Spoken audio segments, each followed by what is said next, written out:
You have your full year earnings as well as your fourth quarter, and you have yet another up year, both in earnings per share and in revenue. At the same time, I think you would agree that you got some headwinds that developed as the year unfolded. Give us a sense of where you think you came out in 2016 and give us a peek into 2017.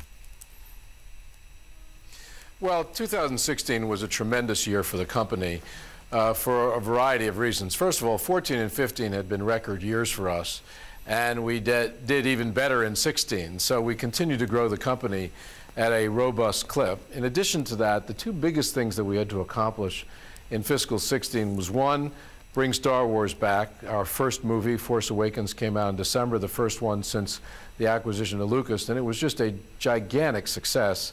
Over $2.1 billion in global box office, third highest grossing movie of all time, and a critical success as well. And the second thing we had to do was to open up the biggest, most ambitious project that we've ever embarked on, and that was building Disneyland in Shanghai. We opened on June 16th. I'm proud to say that after 4 months of operation, 4 million people visited the park, and they're loving what they have experienced.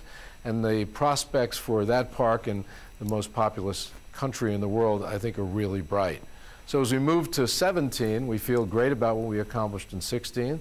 There is momentum in most of our businesses. We have a couple of headwinds as it relates to, comparability factors like the cost of the new NBA contract for ESPN and the fact that we don't have a Star Wars saga film in 2017. But we think that the company is headed in the right direction. We've talked about the fact that 17 is an anomaly and that it's a lower growth year than we've experienced since 2013, for instance. But I think it's fair to say the media networks have gotten a lot of attention, particularly ESPN, frankly, in part because it's so successful and so large. But there are questions about the subscriber level for ESPN and some reduction in the subscribers. Can you bring us up to speed on where that stands right now? At what rate are you losing subscribers? Is that continuing? Look, we've been eyes wide open, I'll call it, about what's going on in the television business overall. We've seen a lot of disruption. People are consuming TV on new platforms in very, very different ways, in new places as well. Mobile has become really important, for instance. We were candid a year ago about what we had been seeing at the time regarding ESPN subs. We've been seeing losses. A lot of it came from the adoption of cable light bundles that did not have ESPN in them. We decided that we would embark on a campaign, so to speak, to make sure that ESPN was included in any new light bundles that launched, and we've been quite successful at negotiating deals with distributors, particularly a lot of new distributors, to make sure that ESPN is included in the new packages that are coming out. So we are heartened by, one, a slight abatement in the loss of subs due to light bundles, two, the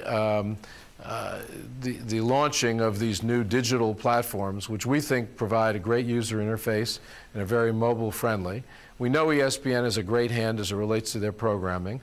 We know that live sports is still really popular. And so while there are some challenges that are due to some of the disruption that we've seen, we actually believe that there are some solutions or some answers to some of the questions that people have had about what's going on with ESPN, and we feel good about our prospects. And as you look out into 2017, do you believe that those new digital distribution alternatives can make up for the loss of subscribers in ESPN and resume the normal path of growth that ESPN's enjoyed?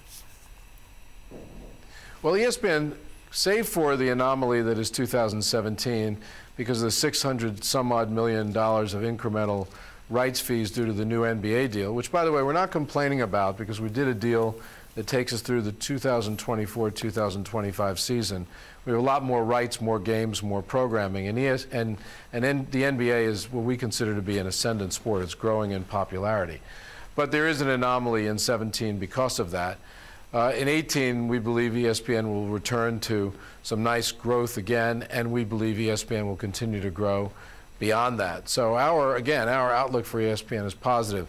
We can't predict yet just how big the impact will be from some of these new platforms that are launching, because they're just launching.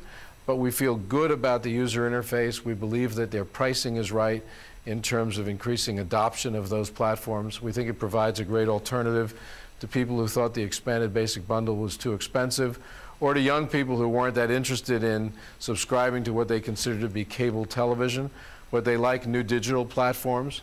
And so we think that this is one of the best developments that we've seen in the multi-channel ecosystem in a long time. And we also know that everybody wants to launch with ESPN as part of their new package because of the popularity of sports and of ESPN.